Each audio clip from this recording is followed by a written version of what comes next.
Good morning, everyone, and welcome back to another week of Adventure Kids at Home. Now, we are already in week 3 of our series over integrity, and we have been learning about what the Bible has to say about integrity, and so we're going to continue with that this morning. Let's remember what we have learned that integrity is. So integrity is choosing to be truthful in whatever you say or do.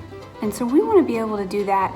We want to show integrity with our actions and our words. And we're going to hear a story today, and we're going to have to pay real close attention to see in our story, are they showing integrity or are they not? And what would have been the better option if they weren't?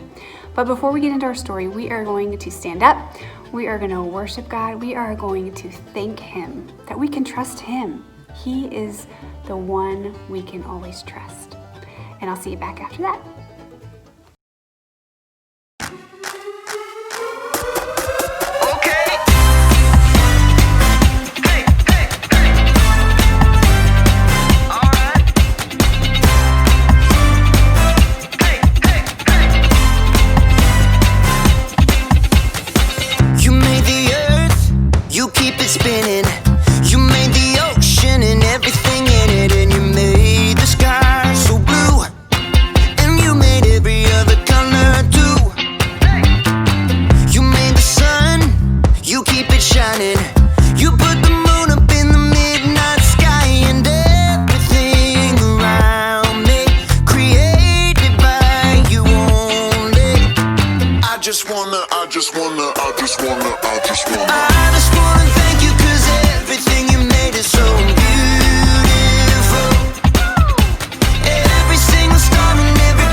Jesus, I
Awesome job.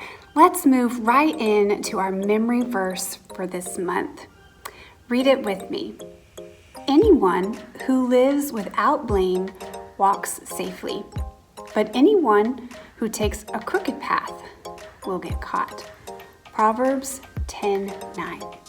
As you think about that verse all month long, I want you to think about how you can stay on the safe path and how we can stay close to God and we can be truthful and honor Him in everything that we say and do. Today in our story, we are going to head into the Old Testament. We're going to be in the book of 2 Kings. In our story today, we're going to hear again about Elisha. Now, last month, we learned a story about Elijah and Elisha, and we talked about their friendship and how they encouraged one another as they journeyed together. Well, today, we're going to continue learning about Elisha and what happened to him. Elisha was a prophet, and do you remember what a prophet did? A prophet was someone who God had given a special message to. And the prophet was then to share that message from God with all the people. Well, he was sharing it with the people who lived in Israel. Those people were called Israelites. Now at that time, those people were not following what God had asked them to do. In fact, they were at war with a nation called Aram. There was a man named Naaman, who was an army commander for the king of Aram. Well, Naaman was a very brave soldier, but he had a skin disease. So he had just some things all over his skin that he wanted healed. We're going to learn about what happens as he's asking for healing of this skin disease. We're going to check out our story, and I want you to see and look and listen. If you can see any of these people in the story that show integrity, or if you can see some people who aren't showing integrity and who are not being truthful. Let's check it out, and we'll be right back. The Bible. It's 66 books of history, stories, letters, and poetry that fit together to form God's one big story. The epic adventure of how He created us and loves us so much that He made a way to rescue us. As we travel through the Bible, from Genesis to Revelation, we discover people who met God and found their lives changed forever.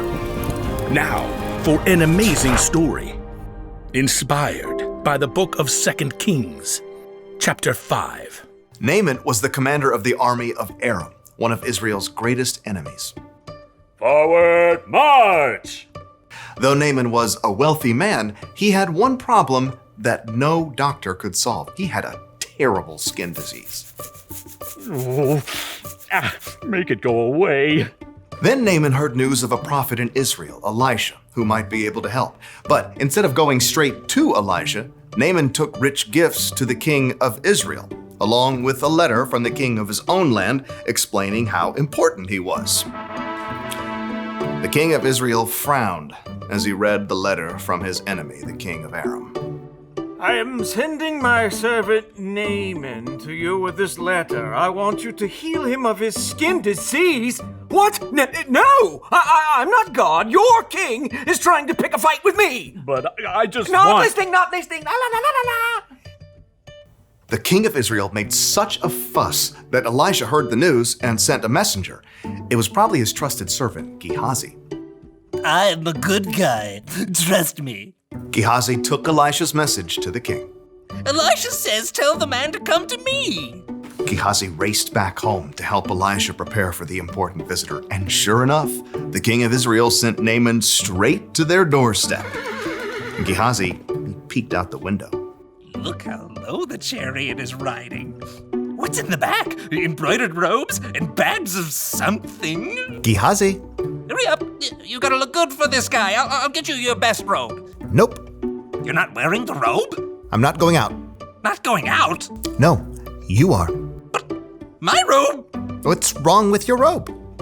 It's old. It's not even a decent name brand like Melchizedek or Queen Jezebel.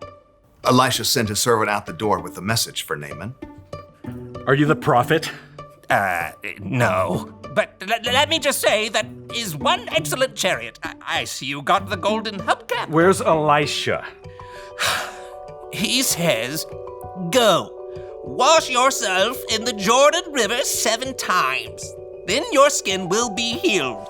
You will be pure and clean again. I thought Elisha would come out himself. I know, right?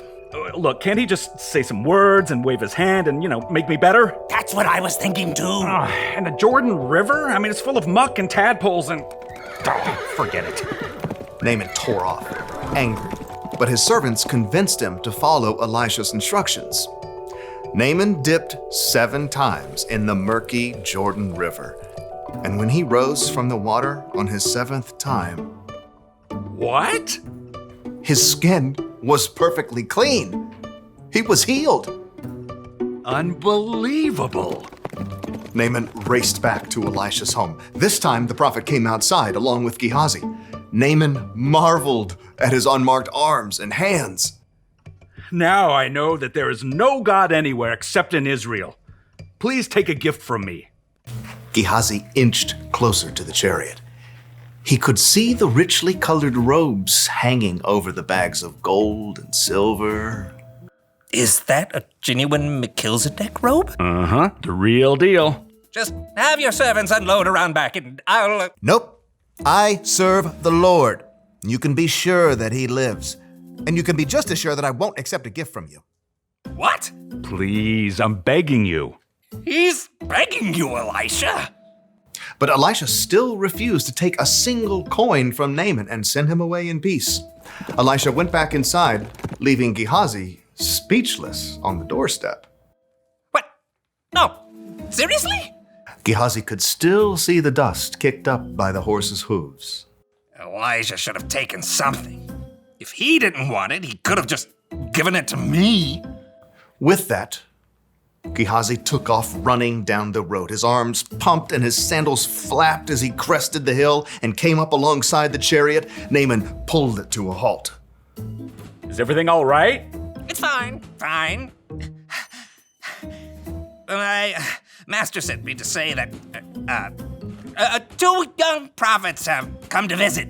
Yeah, that's it. Please give them 75 pounds of silver and 2 sets of clothes. Oh, of course. Take twice as much. Naaman's servants carried the heavy bags of silver and clothing back up the road. But as they approached Elisha's house... Hey, thanks. I got it from here. Straining beneath the weight of his heavy load, Gehazi snuck inside and stashed the clothing and silver in his room. Then he hurried back out and strolled through the front door.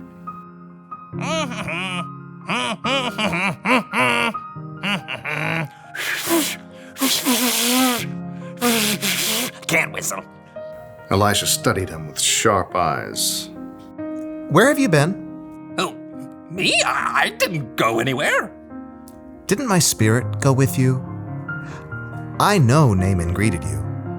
I know you took money and clothes. I was just being nice to the horses, making their load lighter. You and your family after you will have Naaman's skin disease. But then I can't wear my new robes. Sure enough, Gehazi's skin was soon covered with sores, just like Naaman's was. Gehazi's lie had won him some new clothes, but it had cost him Elisha's trust and a full and healthy life.